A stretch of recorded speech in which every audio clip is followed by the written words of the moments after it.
जय हिंद साथियों। UP triple SC job में आपका स्वागत है। दोस्तों आज हम हिंदी का एक महत्वपूर्ण टॉपिक लेकर आए हैं, विशेषण। विशेषण से दोस्तों आज के बाद से आपके एग्जाम में कभी क्वेश्चन गलत नहीं होगा, इस चीज की मैं गारंटी लेता हूं। तो दोस्तों आइए स्टार्ट करते हैं बिना देर किए हुए। दोस्तों विशेषण क्या होता है? वह विकारी शब्द जो संज्ञा व सर्वनाम की विशेषता बताते हैं उसे विशेषण कहते हैं। बहुत ही इजीली तरीके से इसे समझेंगे दोस्तों। बिल्कुल मतलब रटने वाला काम नहीं होगा, एकदम समझने पे ध्यान दिया जाएगा। तो दोस्तों विशेषण क्या होता है? जो संज्ञा, इससे पहले दोस्तों हम संज्ञा और सर्वनाम दोनों ही टॉपिक पढ़ चुके हैं, तो यहाँ पे आप लोगों को संज्ञा और सर्वनाम बताना नहीं पड़ेगा। संज्ञा और सर्वनाम हम पिछले वीडियो में पढ़ चुके हैं, ठीक है। तो इन संज्ञा और सर्वनाम की जो विशेषता बताते हैं उन्हें विशेषण कहते हैं, ठीक है। जैसे कि मान लीजिए फॉर एग्जाम्पल, जैसे कि मैं कहूं कि सुंदर लड़का, तो लड़का की विशेषता बता रहा है सुंदर, ठीक है, तो वही विशेषण होता है। तो इसमें दोस्तों दो तीन शब्द यूज होते हैं, आइए थोड़ा सा उसे समझने की कोशिश करेंगे हम लोग। एक तो होता है विशेष्य, एक विशेषक और एक प्रविशेषण, ठीक है। तो विशेष्य क्या होता है? जिसकी विशेषता बताई जाती है उसे विशेष्य कहते हैं, ठीक है। जिससे विशेषता बताया जाता है उसे विशेषक कहते हैं, और विशेषक की भी विशेषता बताए उसे प्रविशेषण कहते हैं। ये तीन चीज आगे दोस्तों और क्लियर करूंगा मैं, आइए देखते हैं। जैसे मान लीजिए संज्ञा की विशेषता बताएगा तो उसे विशेषण कहेंगे, सर्वनाम की विशेषता बताएगा तो भी विशेषण कहेंगे, और विशेषण की जो विशेषता बताएगा उसे प्रविशेषण कहते हैं, और क्रिया की अगर विशेषता बताएगा तो क्रिया विशेषण कहते हैं उसे, ठीक है। इसे आप ऐसे देख लीजिए, संज्ञा की विशेषता बताएगा तो विशेषण, सर्वनाम की विशेषता तो विशेषण, और विशेषण की विशेषता तो प्रविशेषण। यही प्रविशेषण दोस्तों यहाँ पे जो था, ठीक है, ये प्रविशेषण यानी विशेषण की जो विशेषता बताएगा। जैसे कि मैं कहूँ कि बहुत सुंदर लड़का है, तो यानी जो दोस्तों लड़का का विशेषता बता रहा है कि सुंदर है लड़का, और सुंदर की भी विशेषता बता रहा है कि बहुत सुंदर लड़का है। तो उम्मीद करता हूँ समझ में आया होगा। आइए हम आगे आप लोगों को और ज़्यादा समझाने का कोशिश करते हैं, ठीक है। जैसे देखिए मैं एक एग्जाम्पल यहाँ पे नोट किया हूँ, जैसे सुंदर बगीचा, ठीक है। तो सुंदर बगीचा, तो बगीचा दोस्तों आपका संज्ञा है, ठीक है। संज्ञा क्या होता है? विशेष्य होता है, ठीक ना। और बगीचा की विशेषता कौन बता रहा है? सुंदर, ठीक ना। यानी सुंदर बगीचा, तो सुंदर क्या है? विशेषण है, ठीक है। विशेषण या विशेषक दोनों एक ही होता है, मगर ये चीज आप देख लिया, बगीचा क्या है? संज्ञा है, और संज्ञा क्या बोलते हैं? विशेष से बोलते हैं, ठीक ना। एक और देख लेते हैं हम लोग प्रविशेषण का यहाँ पे, जिससे कि बहुत चालाक लड़का, बहुत चालाक लड़का, तो लड़का क्या है? चालाक है, और चालाक की विशेषता बता रहा है बहुत ज्यादा चालाक है, ठीक ना। तो आपका ये तो जो बालक है वो विशेष से हो जाएगा, यानी इसी की विशेषता बताई जा रही है। जिससे विशेषता बता रही है उसे विशेषक या विशेषण कहा जाता है, और इसका भी विशेषता बता रहा है बहुत, तो ये आपका हो जाएगा प्रविशेषण। तो दोस्तों ये समझ में आया होगा यहाँ तक का चीज। अगर दोस्तों समझ में आ रहा है वीडियो तो प्लीज लाइक कर दीजिए। आइए नेक्स्ट आगे देखते हैं हम लोग विशेषण के प्रकार। तो विशेषण दोस्तों 5 प्रकार के होते हैं। दोस्तों पांचों प्रकार एकदम आपके जबान पे याद रहेगा, आज के बाद से आप भूलेंगे नहीं, ठीक है। तो विशेषण के प्रकार दोस्तों, कितने प्रकार के विशेषण होते हैं? 5 प्रकार के। पहला क्वेश्चन तो यही दोस्तों पूछ लेता है कि विशेषण कितने प्रकार के होते हैं, ठीक है ना। 5 प्रकार, इसमें दोस्तों कोई दो राय नहीं है। आपको बहुत जगह 4 मिलेगा, बट आपको 4 नहीं मारना है, ठीक ना। बहुत बुक में दिया है बट आपको 5 मारना है। पांचवा भी मैं दोस्तों बताऊंगा कि पांचवा कौन सा है, ठीक ना। ये जो आपका व्यक्तिवाचक विशेषण है, इसे बहुत सारे बुक में नहीं दिया गया है। कोई बात नहीं है दोस्तों, 5 आप मार के आएंगे, आपका 1 नंबर फिक्स है। विशेषण कितने प्रकार के? 5 प्रकार के। कौन से दोस्तों? गुणवाचक विशेषण, संख्यावाचक विशेषण, परिमाणवाचक विशेषण, संकेतवाचक या सार्वनामिक विशेषण, और एक है लास्ट है 5वां जो है व्यक्तिवाचक विशेषण। तो आइए दोस्तों इन पांचों को बहुत ही बेहतरीन तरीके से पढ़ेंगे। पहला दोस्तों है टॉपिक, पहला विशेषण है गुणवाचक विशेषण। गुणवाचक विशेषण दोस्तों क्या होता है? गुण दोष रंग रूप आकार दशा बताने वाले शब्द को गुणवाचक विशेषण कहते हैं। दोस्तों इसमें जितने भी प्रकार के मतलब रंग रूप दशा मोटा लंबा चौड़ा छोटा बड़ा जितने भी चीज हैं दोस्तों सभी इसमें आप घुसेड़ दीजिए। जब पूरा दोस्तों मैं पढ़ा लूंगा तो आपको शॉर्ट्स ट्रिक बता दूंगा कैसे आप सबको पकड़ेंगे, ठीक है। तो आइए अभी इसके अकॉर्डिंग चलते हैं। तो जितने भी इसमें दोस्तों होंगे आपके गोरा काला मोटा पतला छोटा बड़ा ठंडा गर्म सब आपके इसमें आ जाएंगे। पूरा जब पढ़ लेंगे दोस्तों तो आपके सारे कंफ्यूजन क्लियर हो जाएंगे। आइए स्टार्ट करते हैं आपके गुणवाचक विशेषण को। जैसे कि ईमानदार बालक, बेईमान व्यक्ति, काला कागज, सुंदर दृश्य, मोटा पुस्तक, गर्म पानी।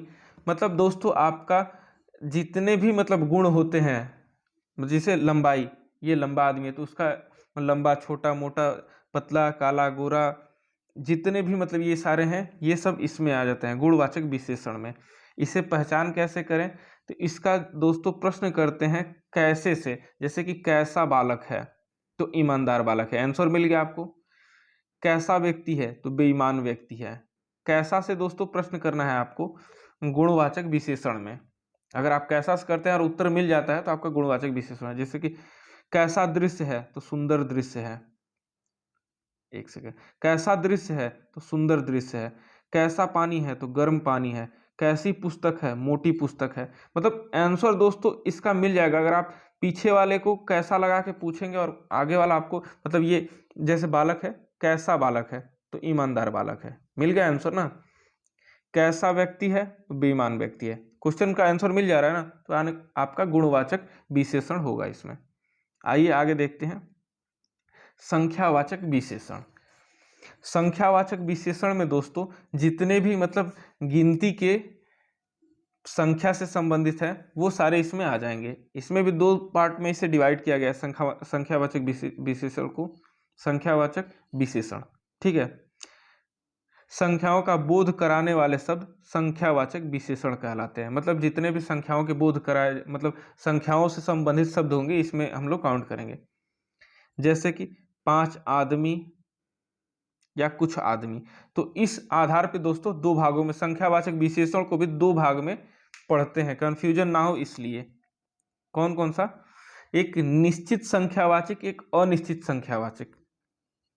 निश्चित संख्यावाचक में जैसे कि कह देगा 5 लोग, यानी निश्चित संख्यावाचक है, और यहाँ पे कह देगा कुछ लोग, ये अनिश्चित संख्यावाचक हो गया। जैसे कुछ लोग यहाँ हो गया और यहाँ पे 5 आदमी, तो आप समझ सकते हैं कि ये निश्चित हो गया, ये अनिश्चित हो गया। यानी इसमें इधर आपके सारे अनिश्चितता की बात किया जाएगा, इधर सारे निश्चित की बात की जाएगी।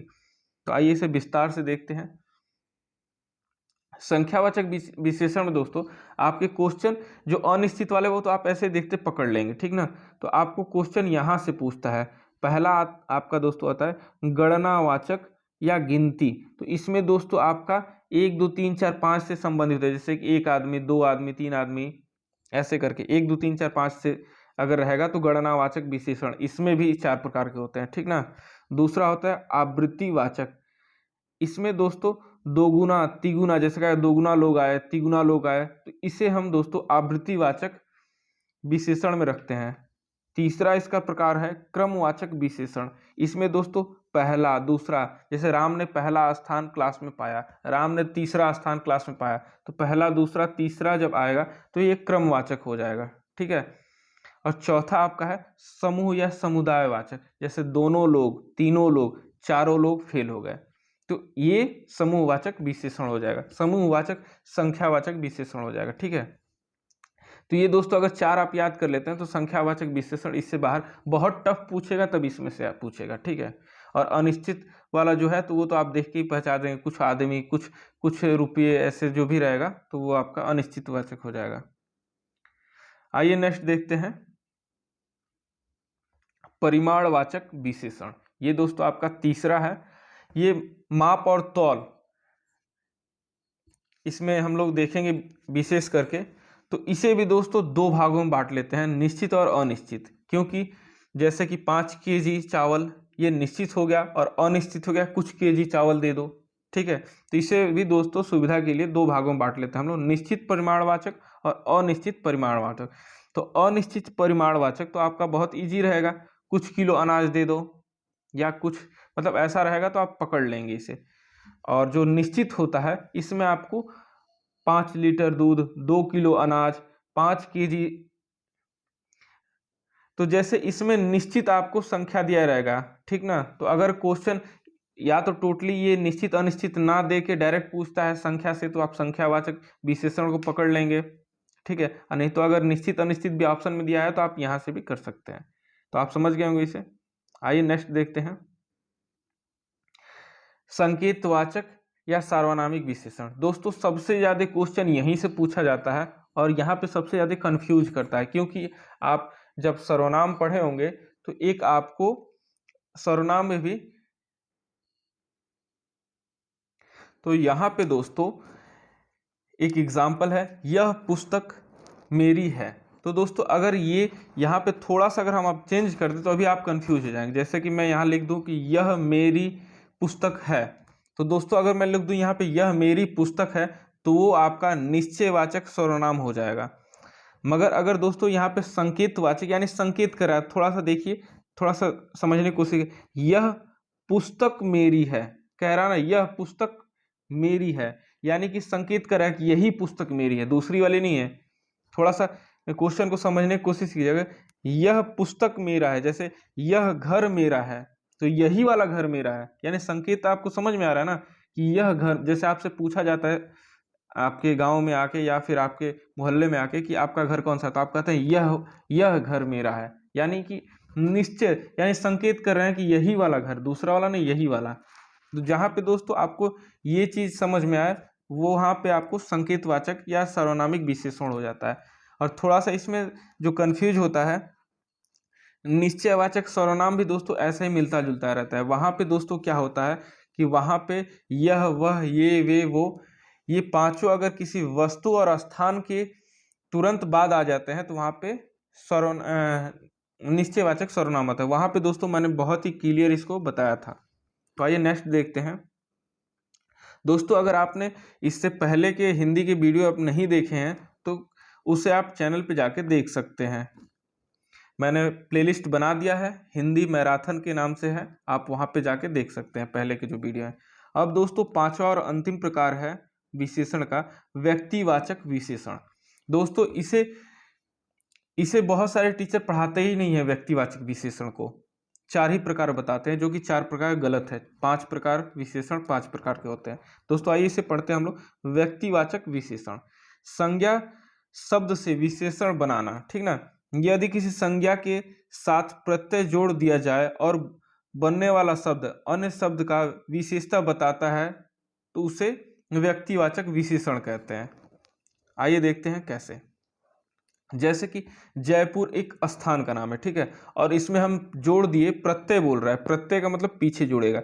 जयपुर में हम लोग जोड़ दिया, ठीक ना, तो जयपुरी लोग हो गए, ठीक ना। ये एक अलग बताया ना, जैसे जयपुर एक अलग शहर का नाम है और लोग एक अलग है, और दोनों को हम जोड़ दिए तो एक शब्द बन गया जयपुरी लोग। जैसे एक और उदाहरण है राजस्थानी, और लोग हम इसमें जोड़ देते हैं तो राजस्थानी लोग हो गया। तो इसे दोस्तों हम व्यक्तिवाचक विशेषण कहते हैं, ठीक ना। अब दोस्तों कुछ और चीज देखते हैं, विशेषण की अवस्थाएं। विशेषण की अवस्थाएं 3 प्रकार की होती हैं और इससे क्वेश्चन एग्जाम में पूछता है, ठीक है। कौन कौन सी हैं आइए देखते हैं। मूलावस्था, उत्तरावस्था, उत्तमावस्था, ये तीनों ही दोस्तों इंपॉर्टेंट है एग्जाम के दृष्टिकोण से, इससे क्वेश्चन पूछता है, ठीक है। तो आइए तीनों को देखते हैं। मूलावस्था क्या होता है, अन्य संज्ञा सर्वनाम से कोई तुलना नहीं होता है, विशेषण शब्द मूल रूप में होता है। जैसे कि राम होशियार है, मोहन चालाक है, जैसे कि इसमें दोस्तों किसी से तुलना नहीं होगा। और जो ये मूलावस्था है, मूलावस्था है, उत्तरावस्था और उत्तमावस्था। तो आइए दूसरा देखते हैं हम लोग, उत्तरावस्था। उत्तरावस्था, 2 संज्ञा सर्वनाम में परस्पर तुलना होता है। तो मूलावस्था में कोई तुलना नहीं होता है, उत्तरावस्था में 2 संज्ञा सर्वनाम में परस्पर तुलना होता है। जैसे कि